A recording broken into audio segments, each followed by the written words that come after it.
नमस्कार, मैं हूं अतुल चौरसिया। आपका खर्चा आपकी चर्चा हफ्ता दर हफ्ता हम एक बार फिर से लेकर आए हैं न्यूज़ लॉन्ड्री का हिंदी पॉडकास्ट एनएल चर्चा। चर्चा में आज के जो मेहमान हैं उनसे मैं आप सबका परिचय कराऊं तो मेरे ठीक बगल में हमारे मित्र और न्यूज़ लॉन्ड्री के लिए आप लोगों ने इनकी तमाम खबरें रिपोर्ट्स पढ़ते रहे हैं पर्यावरण से संबंधित विषयों पर। हृदय जोशी, आपका स्वागत है। बहुत बहुत हृदय, शुक्रिया अतुल। तो अभी हाल फिलहाल में आप कहाँ गए थे?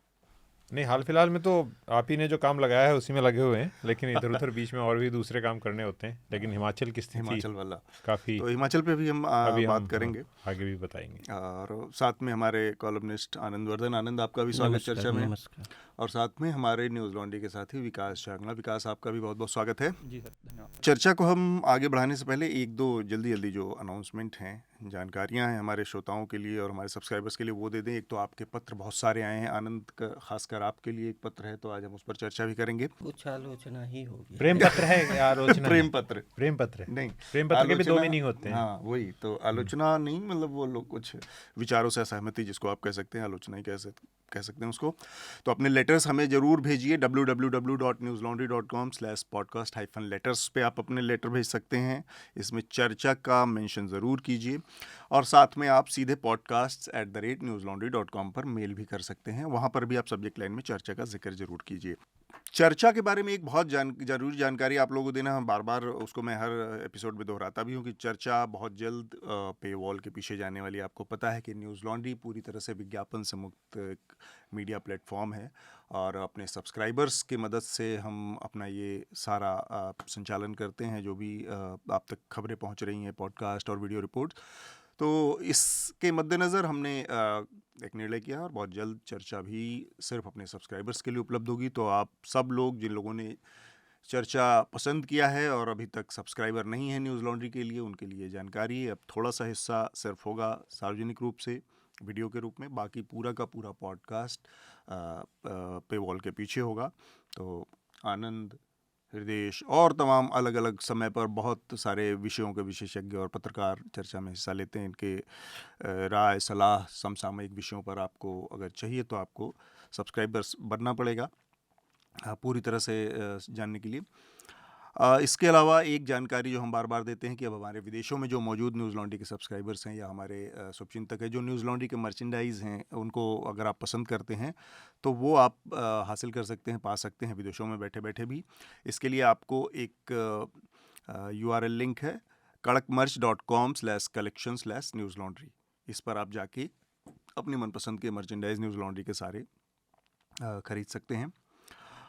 मैं जल्दी कुछ जो सुर्खियां हैं इस हफ्ते की, उनके बारे में बता देता हूं। इसके बाद आज हम चर्चा में वो उन पत्रों को भी शामिल करेंगे जो हमारे सब्सक्राइबर्स ने भेजा है।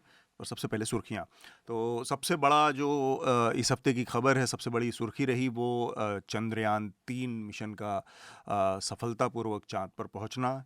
और जो बहुत महत्वपूर्ण बात बताई जा रही है इसमें वो ये कि भारत पहला देश है जो चाँद के साउथ पोल पर, दक्षिणी ध्रुव पर उतरा है। वहाँ पर पहुँचने की अपनी एक अलग खासियत है, उसके अलग मायने हैं। तो हम इस पर भी बात करेंगे। प्रधानमंत्री नरेंद्र मोदी ने इस मिशन की कामयाबी पर कहा कि यह सफलता सिर्फ भारत की सफलता नहीं, पूरे मानवता की सफलता है। तो इस पर भी ये आज हमारी चर्चा का ये मुख्य बिंदु रहने वाला है। पूरी दुनिया से इस चंद्रयान की सफलता को लेकर बधाइयाँ आ रही हैं और पूरी दुनिया इस सफलता को रिकॉग्नाइज़ कर रही है। तो एक नज़रिए से ये बहुत महत्वपूर्ण बात है और इसमें हम उस नज़रिए से भी बात करेंगे जो आज से 1 डेढ़ महीने पहले जब चंद्रयान को लॉन्च किया गया था, जब यहाँ से शुरू हुई थी, तब हमने इस पर थोड़ी सी बात की थी। आनंद भी उस चर्चा का हिस्सा थे और तब से लेकर अब तक के बीच में गालियों का बहुत लंबा चौड़ा एक जखीरा इकट्ठा हुआ है। उससे संबंधित भी बातचीत हम करेंगे कि कैसे वो गालियाँ जो आ रही थी। इसके अलावा उत्तर प्रदेश सरकार ने एक नोटिफिकेशन जारी किया है। उसमें झूठी खबरों के बारे में मीडिया से स्पष्टीकरण मांगा जाएगा, ऐसा उस नोटिफिकेशन का आशय है। एक उत्तर प्रदेश सरकार के वरिष्ठ अधिकारी ने कहा है कि जो बहुत सारे ऐसे समाचार या लेख होते हैं जिनकी की तथ्यों की जांच करना बहुत ज़रूरी है, क्योंकि इनसे सरकार की छवि खराब होती है और इस पर कार्रवाई की जाएगी अगर ऐसा पाया जाता है तो मीडिया के नज़रिए से बहुत महत्वपूर्ण खबर है और ये उत्तर प्रदेश में जो पत्रकारिता की स्थिति है उस पर भी हम इसके जरिए तो बात उसमें करेंगे। ऐसी खबर की भी स्पष्टीकरण मांगा जाएगा जिसमें सरकार की छवि अच्छी होती हो लेकिन वो खबर गलत हो। नहीं, वो यही तो महत्वपूर्ण इंटरेस्टिंग है कि बात सिर्फ वही होगी जिससे छवि खराब होने का डर हो। पर ये बहुत वेग टाइप का एक नोटिफिकेशन है। अगर आपने देखा हो विकास, आपने इस पर एक छोटी सी स्टोरी भी की थी, क्या इसका आशय क्या था, इसका मजमून क्या था? इसमें सर ये था कि जैसा आपने कहा कि एक तो थोड़ा वेग लैंग्वेज थी और दूसरा ये था, इसमें लिखा था कि ऐसी खबरें प्रकाशित की जाती हैं जिससे सरकार की छवि नकारात्मक दिखाई गई है, तो उनका ऑलरेडी कलेक्शन हो रहा है। उसमें ये भी जिक्र था कि पहले से हम ऐसी खबरों का कलेक्शन कर रहे हैं लेकिन अब इन पर कार्रवाई करने की ज़रूरत है। और इसमें ये भी है कि हर जिले के का जो डीएम है हाँ। वो साप्ताहिक रिपोर्ट तैयार करेगा इस जी। तरह की खबरों का अपने हाँ, जिले में जो उसका खबरें मतलब पूरा एक प्रकाशित हो रही उन्होंने नोटिफिकेशन के जरिए चैनल बताया है कि कैसे उनका कलेक्शन होगा, फिर कैसे वो आगे भेजी जाएं और उसको जन जो पोर्टल है IFS इस तरह का कुछ पोर्टल है, हाँ। मुझे नाम ध्यान नहीं आ रहा अभी, हाँ। तो उस पोर्टल पर अपलोड किया जाएगा और वहाँ पूरी जानकारी दी जाएगी। मतलब ऐसा डायरेक्ट क्लोजर रिपोर्ट फाइल नहीं करेंगे। अच्छा। लोकल लेवल पर वो। दूसरा वो मैं कह रहा था कि इसमें अब जैसे नकारात्मक जो शब्द है वो अपने आप में बड़ा इंटरेस्टिंग है कि नकारात्मक कौन तय करेगा कि सरकार की छवि नकारात्मक है कि नहीं है या प्रेजेंट हुई है नहीं। नहीं, और मीडिया के लिहाज से ये बहुत महत्वपूर्ण है हृदय और आनंद, आप लोग भी एक की संक्षेप में मैं छोटी छोटी टिप्पणी चाह रहा हूँ कि जैसे हर खबर में कोई ना कोई इसमें एक हिस्सा होता है कि कहीं कोई अथॉरिटी उससे बैड लाइट में दिखती है, कहीं कुछ दिखता है। अब अगर इस तरह का कोई कानून आता है और आप इस तरह से वेगली ये कह दें केवल कि सरकार की छवि, तो सरकार की छवि तो बहुत सारी खबरों से धूमिल होती, तो किस पर कार्रवाई होगी और किस पर कार्रवाई नहीं होगी, ये अपने आप में, जैसे एक उदाहरण से इसको समझिए कि एक नमक रोटी वाला मामला आया था मिर्ज़ापुर ज़िले से, चंदौली ज़िले से, और रिपोर्टर खिलाफ FIR यही कहते हुए दर्ज कर दी गई थी कि सरकार की छवि को ख़राब करने की नीयत से किया गया। लेकिन ये पत्रकार के रूप में और मीडिया के रूप में जर्नलिज्म के लिए ये बहुत महत्वपूर्ण खबर है कि इस तरह की गड़बड़ी अगर प्रशासनिक स्तर पे हो रही है तो उसको जनता के सामने लाया जाए। उस पर इस तरह के नोटिफिकेशंस का असर, सरकार की छवि बनाना बिगाड़ना एक चीज़ है, लेकिन मीडिया के ऊपर, पत्रकारिता के ऊपर कितना बुरा असर पड़ेगा उस पर एक बहुत बड़ा प्रश्न चिन्ह खड़ा होता है। ये देखिए, मैं बहुत आदर्शवादी साउंड नहीं करना चाहता हूँ, लेकिन जैसा जॉर्ज ऑरवेल ने कहा था कि जो खबर किसी को परेशान करती है वही खबर है, बाकी सब PR है, राइट। और इसके अलावा ये भी होता है, जो मूल बात तो सही है कि अगर फैक्चुअली गलत है तो उस बात को चैलेंज किया जा सकता है कि आपने फैक्चुअली गलत कहा है। सरकारें इस बात में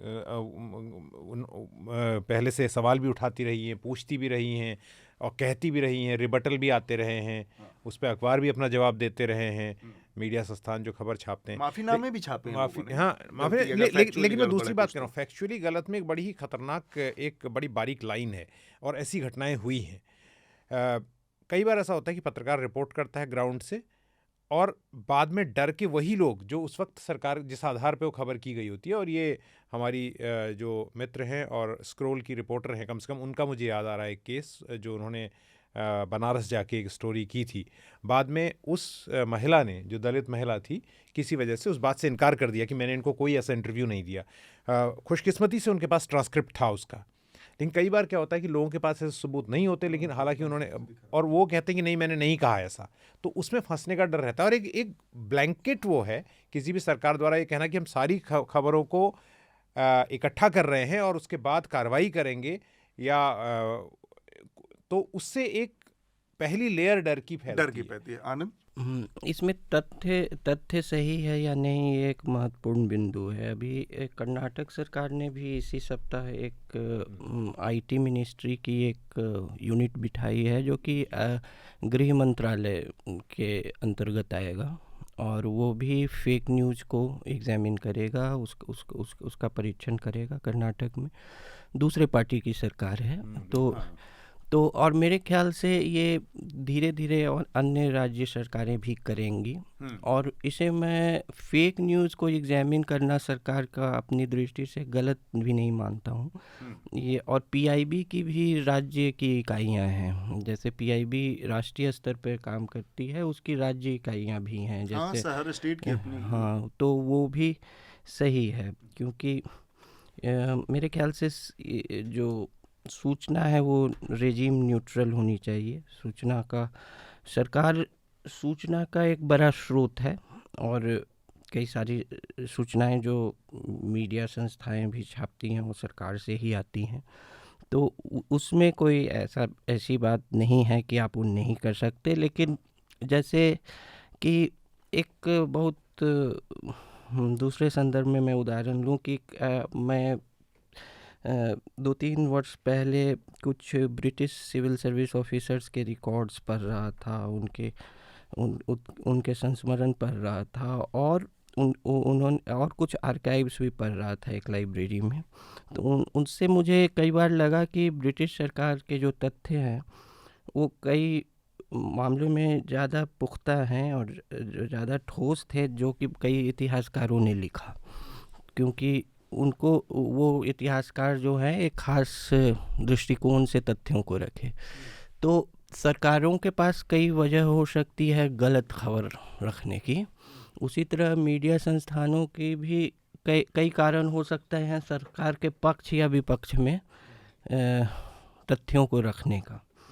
तो इसमें जो बता रहे थे वेगली जो स्टेटेड है उसको देखना पड़ेगा कि सरकार की नकारात्मक छवि, सकारात्मक छवि, तो इसका जो है तथ्यों के सही होने या नहीं होने से कितना मतलब है।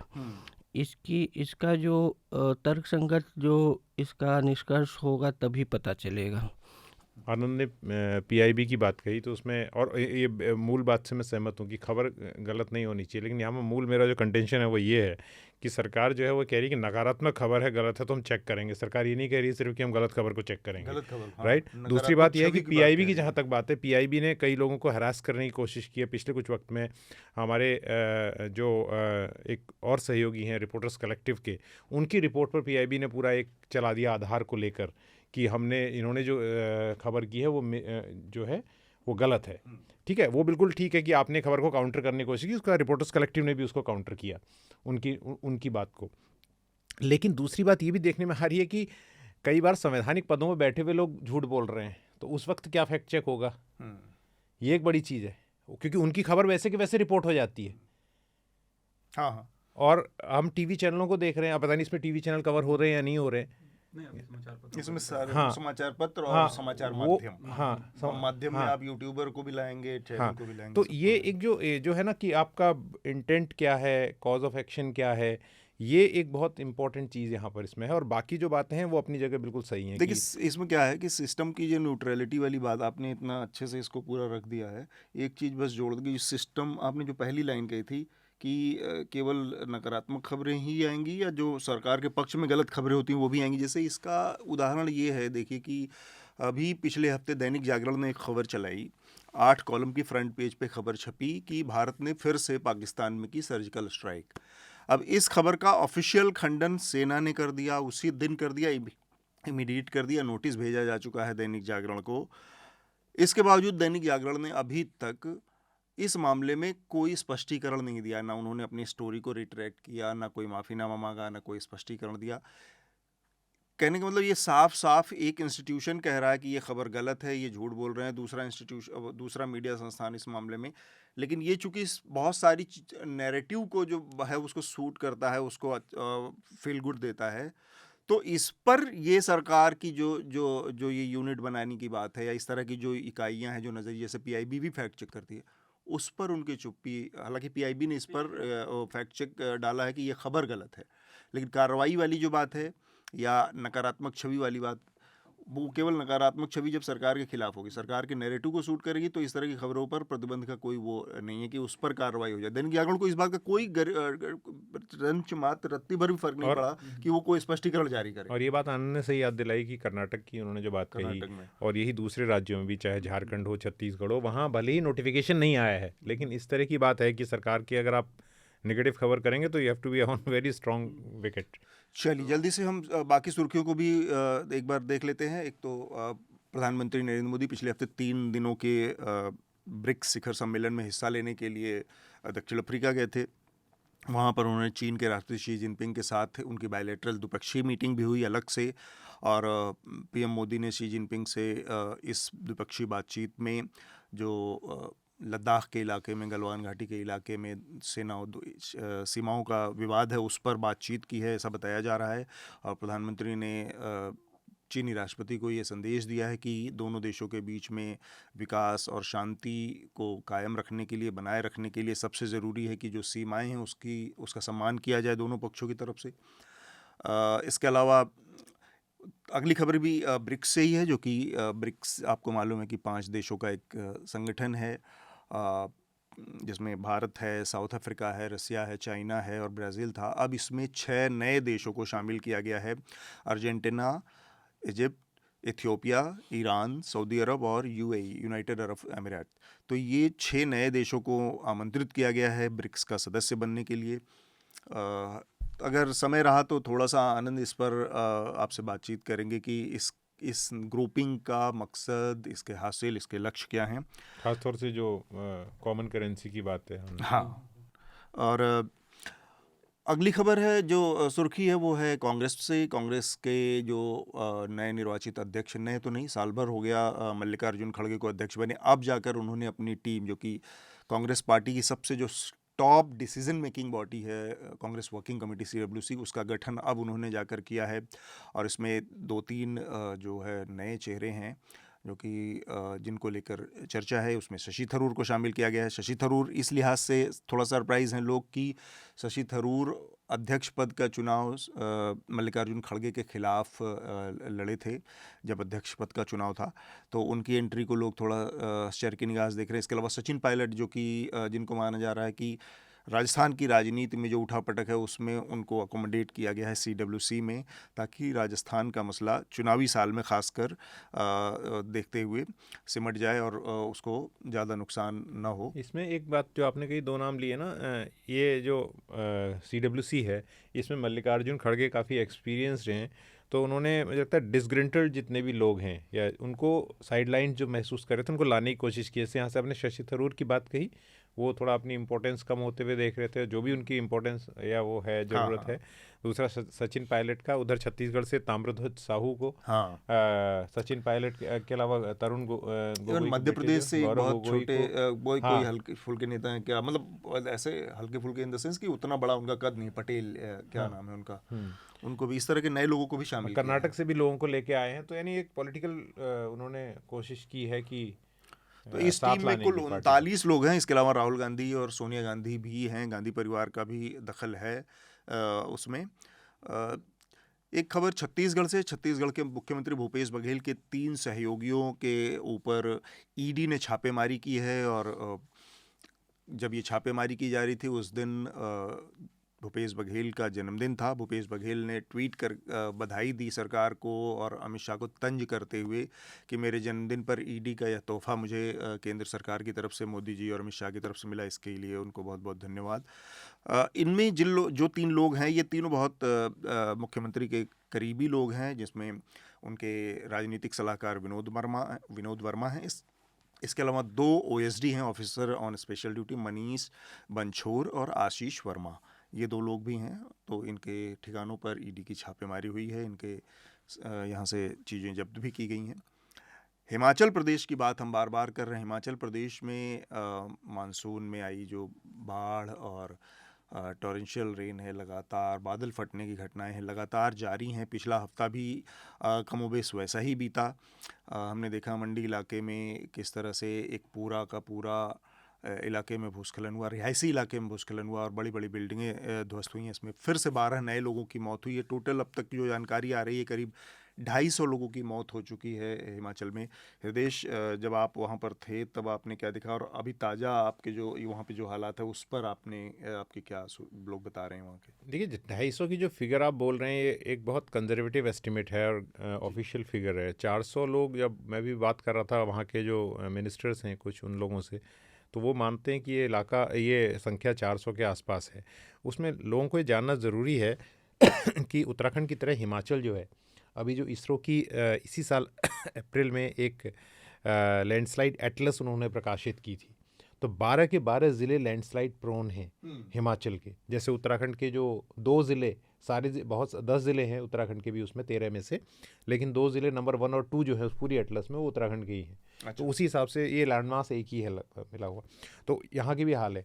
तो मैं डेटा देख रहा था, तो पिछले 5 साल में जितने लोगों की डेथ हुई, करीब 5,000 लोगों की डेथ हो चुकी लैंडस्लाइड में, और इस साल 400 लोग एक ही साल में हो गए। पिछले 5 साल में करीब 8,000 करोड़ का जो आपदा प्रबंधन की वेबसाइट है वो बताती है नुकसान हुआ। इस साल खुद सरकार कह रही है कि 10,000 करोड़ से ऊपर हो गया। तो यानी ये बहुत ही खतरनाक स्थिति अभी वहाँ पर है, और इसके तमाम जो कारण हैं वो उस पर हम लगातार रिपोर्टिंग। एक चीज़ ये कही जा रही कि इसको राष्ट्रीय आपदा घोषित किया जाए, क्या ऐसी स्थिति है? ऐसी स्थिति तो बिल्कुल है वहाँ पर, लेकिन वहाँ पर ये भी है कि लोग जो वहाँ के बात कर रहे हैं पॉलिटिशियंस, वो ये कहते हैं कि इस पर राजनीति भी काफ़ी है। आपदा तो है ही, क्योंकि आपके जब सारे ही ज़िले इस समय केव इन हो रहे हैं, मतलब कि आप कौन सा ज़िला छूटा है, सिरमौर, कुल्लू, इवन पंजाब तक ये बाढ़ पहुँच गई, शिमला, मंडी, सोलन तो उसी में आ गया उधर, हाँ। उसके बाद आपके बाकी इलाकों में भी जो है, कांगड़ा वगैरह में भी बाढ़ है। तो इस समय स्थिति तो वहाँ पर बहुत ज़्यादा ख़राब है, कि मतलब अकेले कुल्लू ज़िले में जो है वो जिस तरह की तबाही देखने को आ रही है, और बहुत सारी तस्वीरें तो आ नहीं रही हैं क्योंकि वो बहुत अंदरूनी इलाकों कटा के हैं। हुआ भी है। आनंद, ये जो राष्ट्रीय आपदा घोषित करने की जो नीति है या पॉलिसी, इसको निर्धारित करने का क्या कोई तय मानक है, या इससे अंतर क्या पड़ता है? केंद्र सरकार के एड्स ज़्यादा बढ़ जाते हैं, कुछ सुविधाएं ज़्यादा हो जाती हैं, इससे क्या राष्ट्रीय आपदा घोषित करवाने का अल्टीमेट लक्ष्य क्या होता है? उससे आपदा पे क्या अंतर पड़ता है? ये सुविधाएं बढ़ जाती हैं, जो संसाधन हैं उन वो ज़्यादा आवंटन उनका बढ़ जाता है। और ये भी है, कई चीज़ें हैं जो जैसे कि एक बहुत बड़ा कारण जो है भारत में आपदाओं से मृत्यु का है बिजली गिरना, टंका, लाइटनिंग जिसको, तो उसको अभी तक राष्ट्रीय आपदा नहीं रखा गया है। टाइम्स ऑफ इंडिया एक रिपोर्ट पिछले सप्ताह किया था, जो कि एक अच्छा मीडिया क्रिटिक भी था, और वो रिपोर्ट के साथ साथ एक मीडिया आलोचना भी था। उसके शुरू के 2-3 पैराग्राफ्स पढ़िएगा, तो उसने तुलना किया है कि हिमाचल में जो अधिक वर्षा से या फ्लडिंग से जो मृत्यु हुई है, वो फिर भी कम है जो कि कई वर्षों से बिहार में ज़्यादा वर्षा से होती है। लेकिन उसके विजुअल्स इतने ड्रामेटिक हैं, या राष्ट्रीय मीडिया ज़्यादा वहाँ फोकस रहती है, इसलिए वो, और उसने स्टैटिस्टिक्स दिया है कि कैसे वो ज़्यादा है, और कभी भी जो है वो इतनी सुर्खी में नहीं आती है, क्योंकि उसको एक भाग मान लिया गया है कि एक सामान्यीकरण उसका। ये जो पत्र है आज का ना, जो आपके बारे में, वो इसी सब के इर्द गिर्द है, तो इस पर फिर से हम बात करेंगे आखिर में जब हम पत्र पढ़ेंगे। एक बात मैं जिसमें जोड़ दूं कि ये जो बात आनंद कह रहे हैं ना, विद इन द स्टेट भी है। उत्तराखंड में भी 2013 की आपदा से पहले अंदरूनी गांवों में बहुत ज़्यादा तबाहियां होती रहती थी, लेकिन वो रिपोर्ट तब हुई जब वो एक हाई प्रोफाइल यात्रा जो है उसको असर पड़ा, और अभी भी मनाली और इसकी वजह से ये शुरुआत हुआ इसका कवरेज होना। ठीक बात। 69वें राष्ट्रीय फिल्म पुरस्कारों की घोषणा कर दी गई है। इसमें जो सर्वश्रेष्ठ फीचर फिल्म का पुरस्कार है वो रॉकेटरी को मिला है। आर माधवन इसमें एक्टर हैं। इसके अलावा राष्ट्रीय एकता की कैटेगरी में जो सबसे बढ़िया फिल्म का अवार्ड मिला है वो द कश्मीर फाइल्स को मिला है, जो कि विवेक अग्निहोत्री ने इसका निर्देशन किया था। और सर्वश्रेष्ठ अभिनेत्री का अवार्ड आलिया भट्ट को मिला है। अल्लू अर्जुन को भी पुरस्कार मिला है इसमें। अगली खबर उपराष्ट्रपति जगदीप धनखड़ से है। उन्होंने एक बयान दिया है कि फ्रीबीज एक तरह से लोगों को नशे की लत में डाल देता है। ऐसी नीतियों के कारण अर्थव्यवस्थाएं ध्वस्त हो जाती हैं, इसलिए राजनीतिक दलों को इस पर गंभीरता से विचार विमर्श कर फ्रीबीज से बचना चाहिए। देखेंगे अगर समय होगा तो इस पर भी हम थोड़ा सा चर्चा करेंगे। किसानों के विरोध के बीच में केंद्र सरकार ने प्याज की खरीद का नए सिरे से घोषणा की है। 2 लाख टन प्याज खरीदेगी सरकार। पीयूष गोयल जो कि खाद्य मंत्री हैं, उन्होंने घोषणा की है 2410 रुपये प्रति क्विंटल के हिसाब से सरकार ये खरीद करेगी। हालांकि किसानों को में इसको लेकर काफ़ी नाराज़गी है। और एक और जो संविधान पीठ है सुप्रीम कोर्ट की, वो सुनवाई कर रही है धारा 370 के ऊपर। उस सुनवाई के दौरान जो सॉलिसिटर जनरल हैं तुषार मेहता, उन्होंने सुप्रीम कोर्ट से कहा है कि केंद्र सरकार पूर्वोत्तर के लिए जो इसी तरह के विशेष प्रावधान हैं जो अनुच्छेद 371 के तहत पूर्वोत्तर के राज्यों को दिए गए हैं, उनको हटाने के बारे में कतई कोई विचार नहीं कर रही है।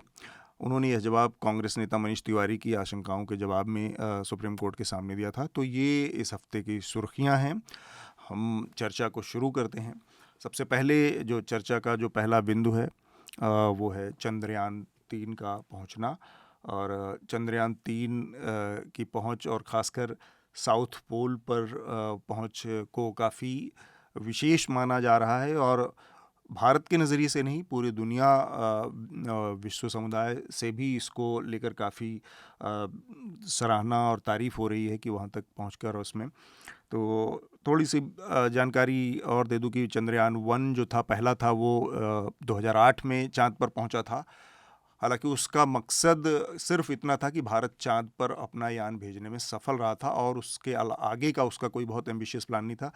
चंद्रयान 2 जो था, जो 2019 में क्रैश हो गया था, उसका ज़रूर बहुत एक एम्बिशियस प्लान था और वो हमारा क्रैश हो गया था। हालांकि एक लिमिटेड दायरे में वो अभी भी काम कर रहा है, ऐसा इसरो का दावा और वैज्ञानिकों का दावा है।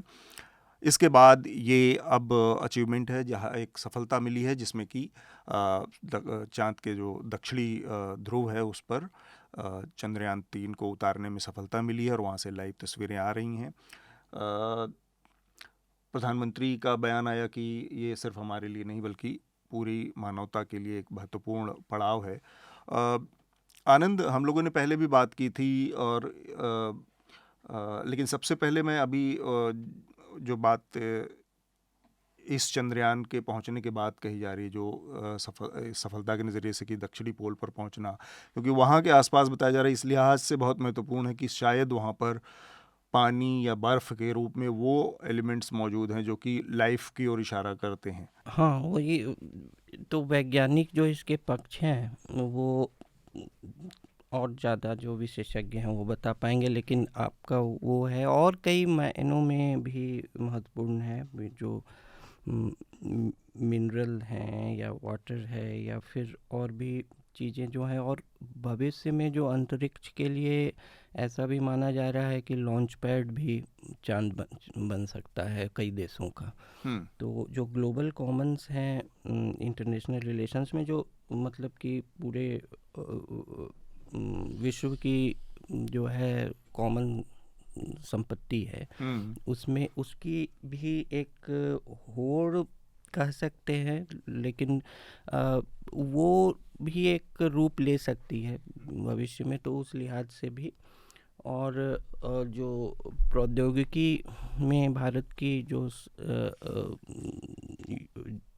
काबिलियत है, जो सामर्थ्य है, वो भी स्थापित करता है। और इससे एक जो एक इनेविटेबल जो अवश्यंभावी एक भारत का उदय है, एक जो कि कुछ दशकों में होना ही है, एक ग्लोबल पावर के तौर पे, उसको एक आयाम अवश्य देता है, बड़ी इकोनॉमी के तौर पर फिर।